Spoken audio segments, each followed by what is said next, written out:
एका शेतकऱ्याने एकाच गावामध्ये एकाच दिवशी आले पिकाची लागवड केली होती, पण 4 महिन्याने एका शेतामध्ये भरघोस उत्पादन मिळाले. दुसऱ्या शेतामध्ये मात्र सडीसारख्या समस्या, कणकूस सारख्या समस्या, यामुळे उत्पादन देखील कमी मिळालं. फरक फक्त एकाच गोष्टीचा होता, योग्य ते नियोजन. आले पीक हे एक नगदी पीक आहे. यामध्ये सुरुवातीपासून जर कधी नियोजन नसलं तर पुढे चालून आपल्याला लाखोंचं नुकसान हे नक्की होऊ शकतं.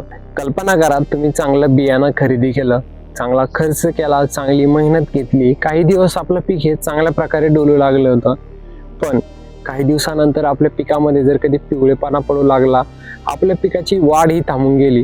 कारण की खालून आपले जे ते जमिनीखाली कंदकुज सारख्या समस्या आपल्याला होत असतात.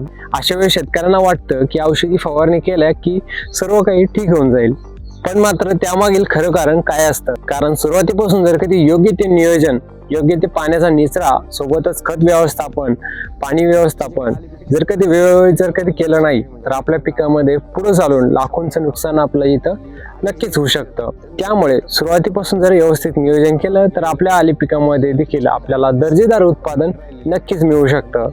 लागवड केल्यानंतर पहिल्या 4 दिवसांनी प्रामुख्याने आपल्याला कीड नियंत्रण करणं गरजेचं आहे. बुरशीजन्य रोगांपासून संरक्षण मिळवणं हे देखील खूप अत्यंत गरजेचं असतं.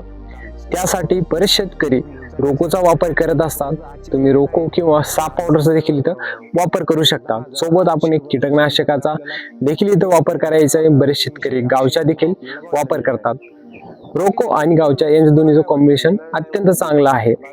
याचा वापर केल्याने आपल्या पिकामध्ये कीटक नियंत्रण, बुरशीजन्य रोगांपासून संरक्षण आपल्याला इथं नक्कीच बघायला मिळू शकतं. सुरुवातीच्या अवस्थेमध्ये याचं नियोजन करणं अत्यंत महत्त्वाचं आहे. तर त्यानंतर 8व्या दिवसानंतर आपल्याला प्रामुख्याने कंदकुज, मुळकुज किंवा हुमणी आळी, पांढरी माशी व सूत्रकृमी, निमटेड सारख्या समस्यांना आपल्या पिकामध्ये येऊ नये, त्यासाठी आपल्याला प्रामुख्याने या गोष्टीची काळजी घेणं अत्यंत महत्त्वाची आहे.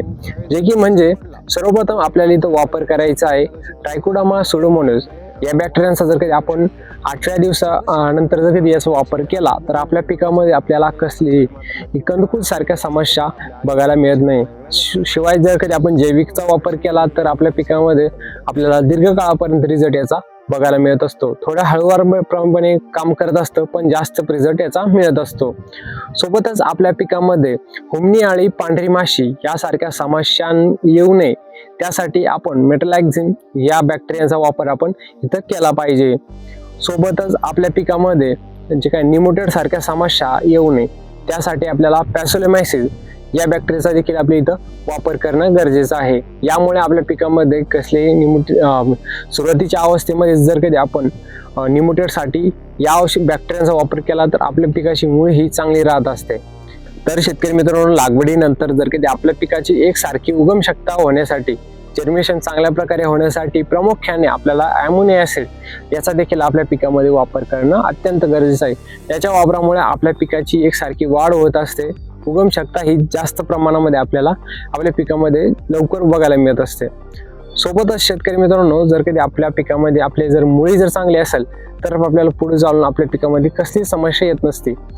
तर त्याचसोबतच शेतकरी मित्रांनो, जर कधी आपल्या पिकामध्ये आपल्याला मुळी चांगल्या प्रकारे ठेवायची असेल तर आपल्या पिकाला सांगते आपल्याला ह्युमिक ॲसिडचा वापर करणं सुरुवातीच्या कालावधीमध्ये खूप अत्यंत गरजेचं आहे. जे की म्हणजे आपण एकरी 500 ml ह्युमिक ॲसिडचा वापर करू शकता. बरेच शेतकरी ह्युमिसॉल वापर करत असतात. ह्युमिसॉलचे देखील आपल्या पिकामध्ये जबरदस्त रिझल्ट बघायला मिळतात. त्यासोबतच आपल्याला कुठल्याही चांगल्या कंपनीचं मायक्रोरायझा जे की 100 ग्रॅमचा आपल्या इथं वापर करणं अत्यंत गरजेचं आहे. कारण सुरुवातीच्या अवस्थेमध्ये जर कधी आपण योग्य ते नियोजन केलं नाही तर छोट्या छोट्या समस्या पुढे चालून मोठी समस्याचं रूप घेत असतात. त्यासोबत आपल्या पिकामध्ये योग्य ते फुटवा निघण्यासाठी, एकसारखी वाढ होण्यासाठी NPK देखील आपल्याला देणं गरजेचं असतं. ज्यामध्ये जर कधी तिन्ही NPK जर कधी आपल्याला समतोल बघायला मिळाले तर आपल्या पिकाची एकसारखी वाढ आणि फुटव्यामध्ये देखील आपल्याला बदल बघायला मिळत असतो. त्यामुळे एकरी 5 किलो 19-19-19 या विद्रव्य खताचा देखील आपण इथं वापर केला पाहिजे.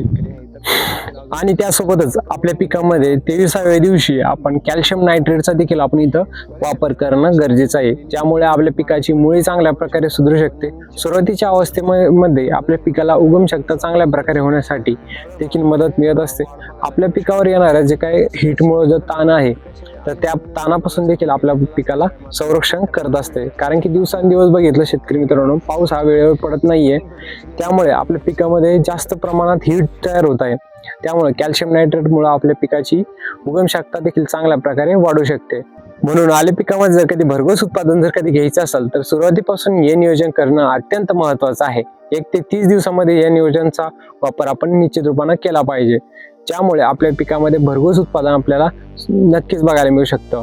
सोबतच हा व्हिडिओ जर काही तुम्हाला आवडला असेल तर या चॅनलला लाईक करू शकता. सोबतच शेती संबंधित असेच नवीन व्हिडिओ बघण्यासाठी या चॅनलला सबस्क्राईब मात्र नक्कीच करा. चला तर मग भेटूया अशा नवीन व्हिडिओ नवीन अपडेट सोबत. तोपर्यंत नमस्कार.